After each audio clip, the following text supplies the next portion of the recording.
Hi, this is the Nokia 220 and I'll show you how to mute ringtone on this device.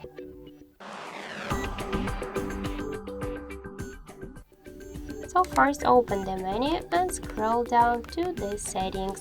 Select the settings, tap to the personalization, select sounds and scroll down to volume. Just to mute ringtone volume, you should press left button and now switch it to the silent, and by this way we'll mute all of our ringtones on our Nokia phone. That's it. Thank you for watching, and if you find this video helpful, leave thumbs up and subscribe.